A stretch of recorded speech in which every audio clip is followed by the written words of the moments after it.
Problems के बारे में बताऊंगा। तो ये फोर्स 5 नाम की सीरीज है।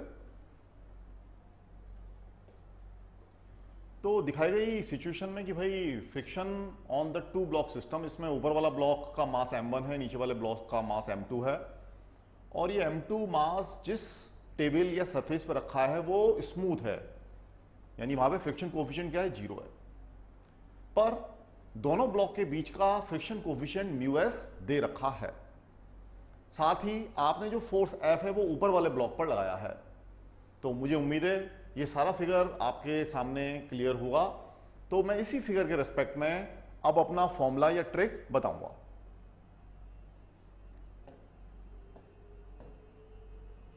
तो इसके लिए आप इस फॉर्मूले को सीधे सीधे याद रखें, तभी जाके आप नीट में 1 मिनट के अंदर इस क्वेश्चन को डील कर पाइएगा, अदरवाइज इसमें टाइम लग जाता है। तो ये हमारे भी गुरुजी हैं अभय सिंह जी, जिन्होंने इरोदोप का सॉल्यूशन लिखा, उन्होंने बताया था, इसलिए मैं आपको ये कैरी फॉरवर्ड कर रहा हूं।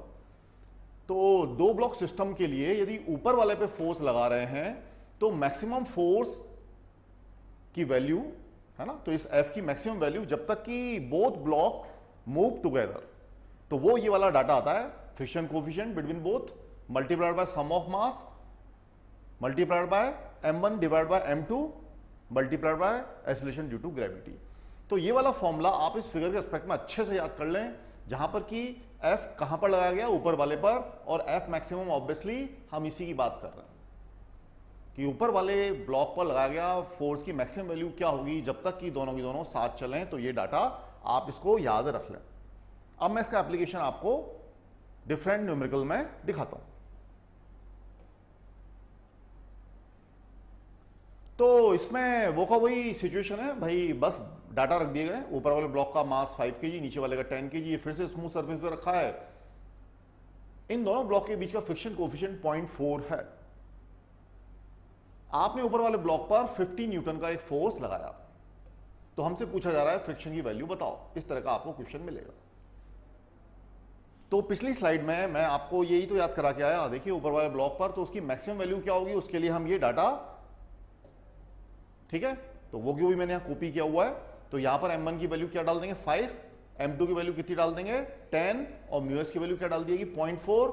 जब ये सब डाटा यहां पर डाल दोगे तो आपको वो डाटा कैलकुलेशन के बाद मिलेगा 30, ठीक है। तो μs की वैल्यू 0.4, g से मल्टीप्लाई हो गया, वो 4 ही रह गया आपका।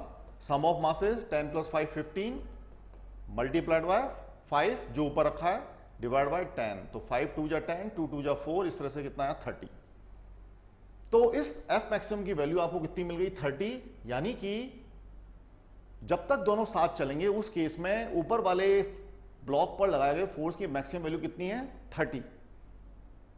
पर यहां इस क्वेश्चन में कितनी रखी, 50।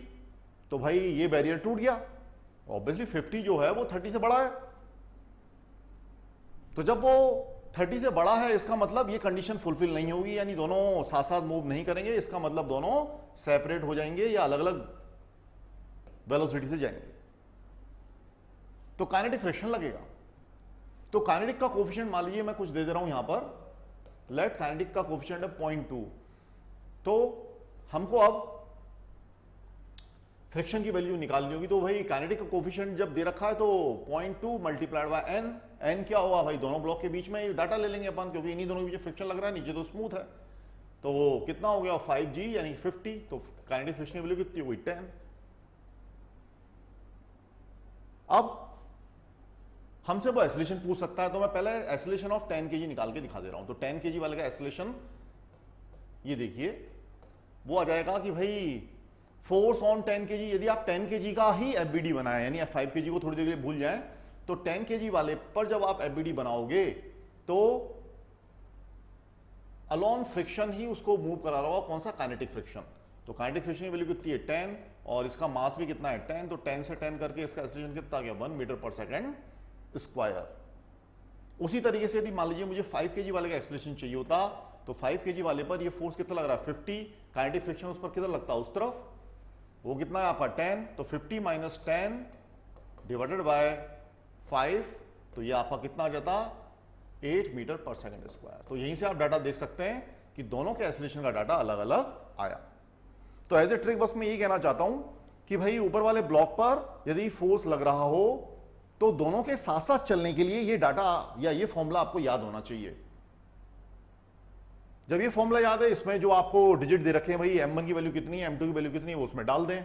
उसमें डालने के बाद फिर आप रियल कंडीशन पे चले जाएं कि भाई हमारे को जैसे 50 दिखाया गया और ये इसको कैलकुलेशन करने में कितना है 30, तो 50 इज फार ग्रेटर देन 30, इसका मतलब साथ साथ नहीं चलेंगे, तो क्या हो लगेगा आपका काइनेटिक फ्रिक्शन लगेगा।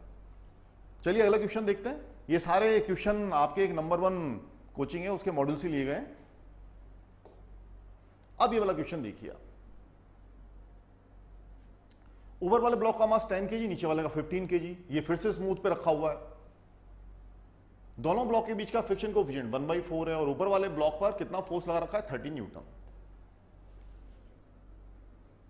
हमने याद क्या किया गया है कि भाई साथ साथ चलने के लिए जो मैक्सिमम फोर्स का फॉर्मूला आपका ये होता है, तो इसमें सारे डाटा रख देंगे, म्यू एस का 1/4, m1 का 10 और ये आपका क्या ऑब्वियसली m1 और ये क्या आपका m2 नीचे वाला, सबके डाटा रख देंगे तो हमको डाटा मिलेगा 125/3। तो इस फॉर्मूले को सॉल्व करके कितना मिला 125/3। तो रफली कितना हो गया ये 3 4 जा 12, तो रफली ये 42 के आसपास जा रहा है। ठीक, पर यहां पे कितना फोर्स लगाया एक्चुअल में आपने 30 और 30 ऑब्वियसली इससे कम है। तो हम ये क्या कहना चाह रहे थे कि भाई 42 न्यूटन तक तो दोनों के दोनों साथ साथ चलेंगे, ठीक है, पर यहां पे आपने कितना लगाया 30, इसका मतलब 30 में भी दोनों साथ साथ चलेंगे, विल मूव टुगेदर, क्योंकि जब 42 पे ही चल रहे हैं तो उससे लेसर वैल्यू तो साथ साथ ही चलेंगे। साथ साथ चलेंगे तो उसमें कौन सा फ्रिक्शन लगेगा, स्टैटिक फ्रिक्शन लगेगा। स्टैटिक फ्रिक्शन लगेगा, इसका मतलब ऐसा हम फील करेंगे वर्चुअली कि इन दोनों के बीच में एक फेविकॉल लग गई है, यानी कि दोनों के दोनों एक सिस्टम की तरह मूव करेंगे।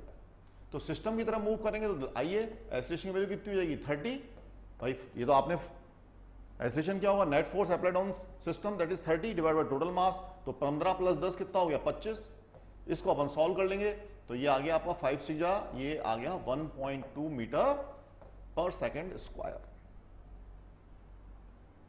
तो जब लगाया गया वैल्यू आपका 30 है और वो हमारे मैक्सिमम साथ चलने वाली वैल्यू से कम है, तो दोनों साथ साथ चलेंगे तो ऐसा लगेगा जैसे इनके बीच में फेविकॉल लग गई हो या आपने इसको किसी नट बोल्ट से या कील से ठोक दिया हो। तो साथ साथ चल रहे हैं तो net force applied on system divide by total mass of system, और जब इसको सिस्टम मान लेंगे तो ये फ्रिक्शन वाला जो फोर्सेज है वो इंटरनल बन जाएंगे, इसलिए उसको हम कैलकुलेशन में लेंगे ही नहीं। ठीक है जी। अब आ जाइए दूसरे तरह के प्रॉब्लम्स। पिछली बार तक हम फोर्स को ऊपर लगा रहे थे, अब हम फोर्स को किधर लगा रहे हैं, नीचे वाले ब्लॉक पर। नीचे वाला ब्लॉक अभी भी एक स्मूथ टेबल पर है, इन दोनों के बीच में फ्रिक्शन कोएफिशिएंट म्यू एस है। तो इस तरह के क्वेश्चन में आपको ये फॉर्मूला याद रखना है। फर्क बस इतना था, ये पिछले वाले में देखिए m1/m2 से भी आपने उसको मल्टीप्लाई कर रखा था, इसमें बस इसको हटा देते हैं। तो फॉर्मूला अभी भी पिछले बार जैसा ही है, बस m1/m2 का रेशियो यहां से हटा दिया गया है, तो उस किसी एक को याद कर लें, उससे दूसरा अपने आप याद हो जाएगा। तो इस तरह की सिचुएशन में जब नीचे वाले फोर्स लगा रहे हैं तो दोनों के साथ साथ चलने के लिए मैक्सिमम फोर्स, इसी की बात चल रही है, तो मैक्सिमम फोर्स की वैल्यू कितनी होगी, ये वाली। आइए इसका एप्लीकेशन देखते हैं। तो 10 kg ऊपर वाला है और 20 kg नीचे वाला है, ये स्मूथ सरफेस पे रखा है, दोनों के बीच में कोएफिशिएंट ऑफ फ्रिक्शन की वैल्यू 0.4 है और आपने 90 न्यूटन फोर्स लगा रखा है। ठीक, ये तो आपका क्वेश्चन हो गया। ये रहा आपका फॉर्मूला कि साथ साथ चलने के लिए मैक्सिमम फोर्स की वैल्यू भाई म्यू एस और m1, ये ऊपर वाला m1 है, तो m1 की वैल्यू ये रख दी 10, m2 की वैल्यू रख दी 20, और जब इसको पूरे को कैलकुलेट कर लिया तो आपका आता है 120 न्यूटन। यानी फॉर्मूला ये कह रहा है कि साथ साथ चलने के लिए 120 न्यूटन फोर्स तक वो एग्री करेगा। 120 न्यूटन से ज्यादा लगा दोगे तो दोनों अलग अलग चलेंगे, अलग अलग एक्सीलरेशन से चलेंगे, और 120 न्यूटन से लगाओगे तो दोनों सिस्टम की तरह चलेंगे, ये हम कहना चाह रहे हैं। तो मोर देन 120 दोनों का एक्सीलरेशन अलग अलग होगा, डिफरेंट हो जाएगा, ये अलग अलग लिख दिया।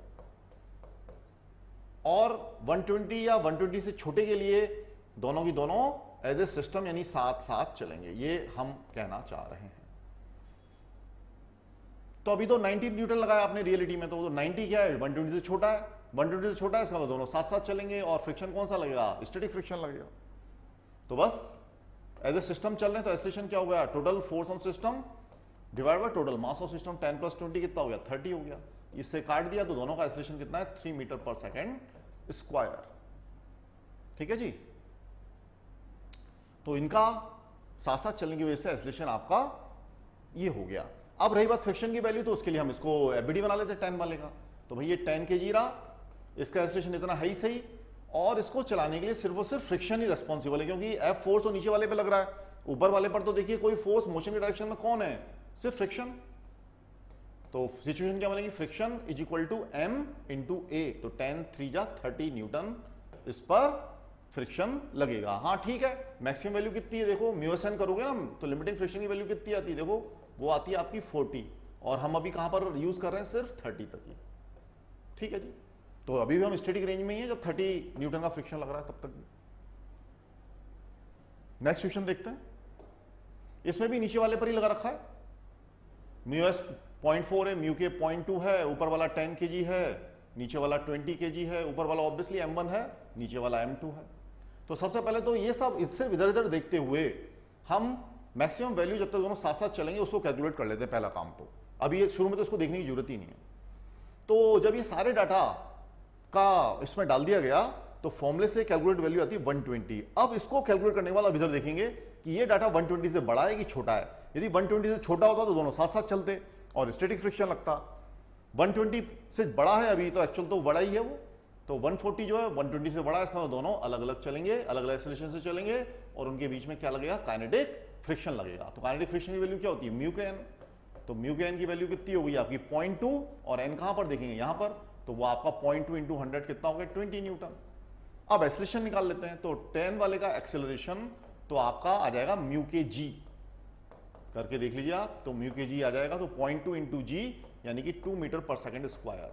पर जो नीचे वाला है 20 kg उसका निकालते हैं हम, तो उसमें टोटल फोर्स कितना होगा 140 माइनस फ्रिक्शन की वैल्यू, क्योंकि नीचे वाले पर इसको आप अप्लाई कर रहे हैं, फ्रिक्शन इसको अपोज करेगा काइनेटिक फ्रिक्शन से, तो काइनेटिक फ्रिक्शन की वैल्यू कितनी है 20 डिवाइड बाय मास कितना है नीचे वाले का 20, तो ये आपका कितना हो जाएगा 6 मीटर पर सेकेंड स्क्वायर। तो जब कभी भी काइनेटिक फ्रिक्शन लगने लगेगा तो दोनों के दोनों ब्लॉक अलग अलग एक्सेलरेशन से चलेंगे। अब जाते जाते एक लास्ट क्वेश्चन और, ये वाला देखिए, इसमें मैंने क्या करा कि दोनों सरफेस रफ ले लिए, ऊपर वाली भी नीचे वाली भी। इस तरह के क्वेश्चन में थोड़ा ज्यादा आपको समय देना पड़ेगा, इससे पहले वाले में तो वो फॉर्मूला याद कर लीजिए, ट्रिक लग जाएगी। तो चलिए 25 न्यूटन लगाया है, ऊपर वाला 2 kg, नीचे वाला 8 kg, यहां पे फ्रिक्शन कोएफिशिएंट 0.5, ऊपर वाले में 0.2। तो 25 न्यूटन जब आपने लगाया तो पहले हम देख लें यहां से हिलता भी है कि नहीं हिलता ये, ठीक है जी। तो भाई इस जगह पर नॉर्मल की वैल्यू कितनी होगी 8 + 2 10, 10 इंटू जी यानी कि 100। तो इस जगह पर फ्रिक्शन की वैल्यू म्यू एस एन करके देखें तो वो आ गई 50, यानी ये कहना चाह रहा है नीचे वाला ब्लॉक कि जब तक मेरे पर तुम 50 न्यूटन से बड़ा फोर्स नहीं लगाओगे तब तक मैं हिलूंगा ही नहीं, ठीक है, क्योंकि 50 न्यूटन क्या है, इसका लिमिटिंग फ्रिक्शन है। तो ऑब्वियसली 25 जो 50 से छोटा है, इसका मतलब नीचे वाला ही नहीं हिल रहा, तो नीचे वाला ही नहीं हिल रहा तो ऊपर वाले के हिलने का तो सवाल ही नहीं उठता, ठीक है जी। तो जब ऐसा है तो उस केस में यहां पर स्टैटिक फ्रिक्शन लग रहा होगा, वो भी कितना 25, क्योंकि इसकी मैक्सिमम वैल्यू तो 50 तक है ना। तो जितना एफर्ट करेंगे उतना ही आपको फोर्स यानी फ्रिक्शन की वैल्यू नीचे वाले ब्लॉक पर कितनी हो गई 25, और ऊपर वाला हिल ही नहीं रहा है, उस पर फ्रिक्शन की वैल्यू कितनी मानी जाएगी 0 मानी जाएगी, क्योंकि उस पर तो आप कोई एफर्ट भी नहीं कर रहे। यदि नीचे वाला चल देता तो ये अपने साथ साथ इसको ले आने की कोशिश करता, तब जाके वहां पर टेंडेंसी ऑफ रिलेटिव मोशन होती बिटवीन बोथ सर्फेसेस, पर वो पैदा ही नहीं हो पाई, क्योंकि 25 जो है अभी 50 के बैरियर को नहीं तोड़ पाया, 50 से छोटा है, ठीक है जी। तो यदि दोनों जगह कोएफिशिएंट दे तो सबसे पहले आप ये चेक करना कि वहां से वो हिला कि नहीं हिला। तो ये सब था फ्रिक्शन बिटवीन 2 ब्लॉक सिस्टम। उम्मीद है आप इसकी ट्रिक को याद करके नीट में फायदा उठा पाएंगे, क्योंकि नीट में एक्चुअली 1 ही मिनट होता है, तो उसमें कोई कुछ फॉर्मूला ट्रिक याद कर लें तभी वो हो पाता है, अदरवाइज 3-4 मिनट खराब हो जाते हैं, और जैसे 3-4 मिनट गए तो डॉक्टर बनने का फिर सपना भी अधूरा रहने लगता है। यदि आपको ये वीडियो पसंद आया हुआ हो तो आप लाइक करिए, सब्सक्राइब करिए।